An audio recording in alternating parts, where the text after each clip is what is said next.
Hi, my name is Metin Teke, and you're watching Perspectives on Faith. Perspectives aims to explore the expressions of the sacred in faith, in prayer, in ritual, and in theology. We hope to cover both the theological basis of faith as well as contemporary issues relating to faith in today's world. On this edition of Perspectives on Faith, we will cover belief and practice in Islam. Our guest today is Dr. Amir Hussain. He is a professor of Islamic studies at Loyola Marymount University in Los Angeles. Thank you for coming on our show, Dr. Hussain. Thank you. What is being a Muslim, and how is that related to belief and practice? It's an excellent question. Islam literally means submission or surrender. And a Muslim is one who makes that submission.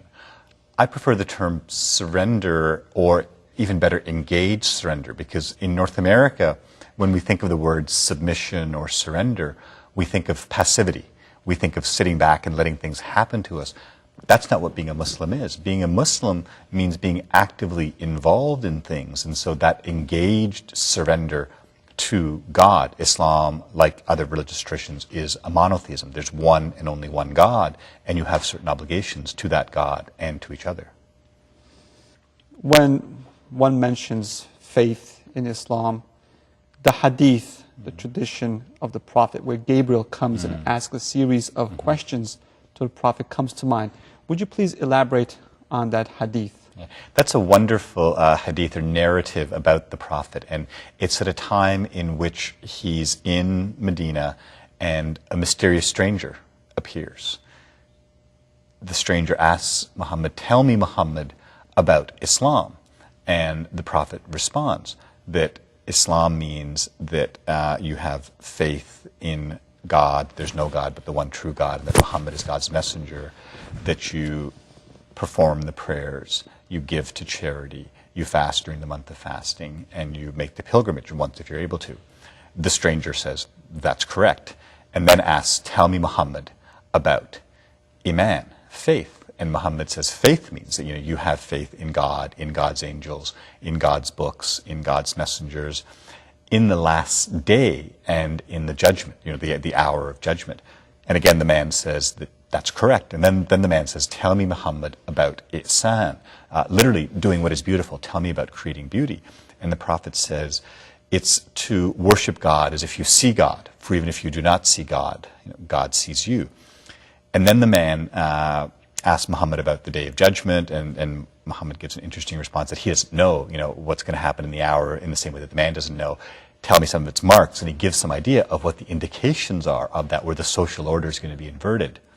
Then the man goes away, and the Prophet turns to his companion Umar and says, "Umar, do you know who that was?" And Umar says, "No, God and his messenger know best. That was Gabriel. He came to teach you your religion." So this idea that Gabriel, the angel of revelation, comes to earth in human form to make sure that everything's going as it should, with those categories of Islam, submission, Iman, faith, and ihsan, doing what is beautiful. I'm interested in discussing some of these pillars of Islam in more detail. For example, the witnessing to God's oneness and to the messengership of Muhammad. Could you elaborate on the importance of that to a Muslim? Absolutely, and that's central in the Islamic tradition, is the faith statement. But literally one sentence long, in Arabic, La ilaha illallah wa Muhammadun Rasulullah, La ilaha illallah, there is no God but God. So Islam very much is a monotheism. There's one and only one God, who is the one true God who is to be worshipped. And Muhammad is the messenger of God. So that's what sets Islam apart, let's say, from other monotheisms like Judaism and Christianity, is the finality of Muhammad as God's messenger. And so for Muslims, Muhammad is really the exemplar. How do you live the life of a Muslim? Well, you follow the example of the Prophet Muhammad. How do we know about the example of the Prophet Muhammad? We know that through the hadith, the traditions, the sunnah that are developed around the Prophet. Following the first pillar is a second pillar, and that's the salah, prayer. what's the significance of prayer? Prayer is of central importance in Islam. The Quran tells us that prayer is the human activity that God prefers over any other activity. You know, in a interesting way, the proper function of human beings is to pray, to praise, to worship their Creator, God. And in the Islamic tradition, this is done repeatedly throughout the day. We talk about 5 different prayers throughout the day. The Islamic calendar is a lunar calendar, and so in an interesting way, you set the calendar by looking at the moon. But the prayer times are according to the phases of the sun, which in a traditional culture, of course, when people don't have watches, you know, how do you tell time? Well, you tell time through the movement of the sun. And so that first prayer at dawn, that second prayer at noon, you know, when the sun is at the top of its horizon, that third prayer in the afternoon, between the noon when the sun is at the top of the horizon and when it's about to set, the fourth prayer at sunset when the sun goes down, the fifth prayer in the night between sunset and the following day's morning prayer. And so you do these prayers throughout the day.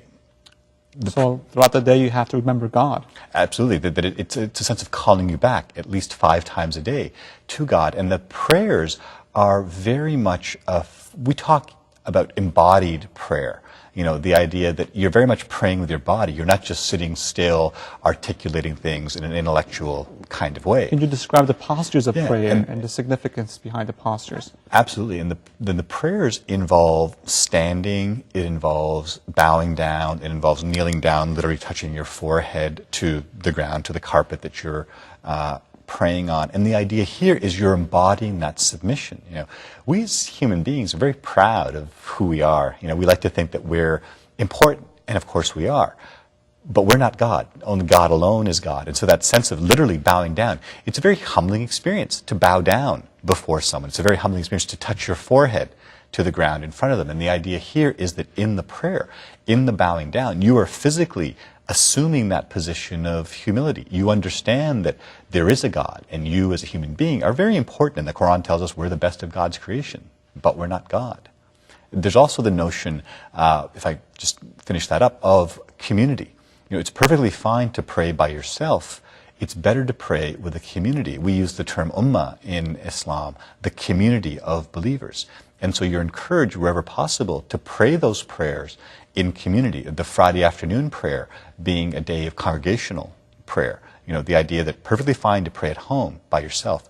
Better to pray at home with your family. Better still to pray with the larger collective of Muslims. After the salah comes zakat. Could you elaborate on the meaning of zakat? Yeah. The third pillar, as you said, is zakat. And the term literally means purification. The idea that in Islam, wealth is not seen as a bad thing in and of itself. Wealth is seen as a sign from God. But the idea is that those that have wealth have a responsibility to those who don't have. And they're supposed to take care of the poor, the less fortunate. We can use the analogy, for example, of pruning a fruit tree. You know, you have a fruit tree, and if you let it grow wild, it's not going to produce as much fruit as if you cut back some of the branches, and that concentrates things. And so the idea is that this wealth that you've been given from God is a good thing, but you must share that with those who are less fortunate than you. And you give that to people who are needy. The Quran specifies a list of people who are deserving of the zakat, you know, people who are needy, people who are poor. In ancient times when you got slavery, people who need money to have their freedom obtained from their masters, that kind of idea here. But very much that egalitarian sense that we have responsibilities to each other. If you're poor, absolutely, you're not supposed to give this. If you have wealth, you have to have a certain amount of wealth before you're legally obliged to give this money.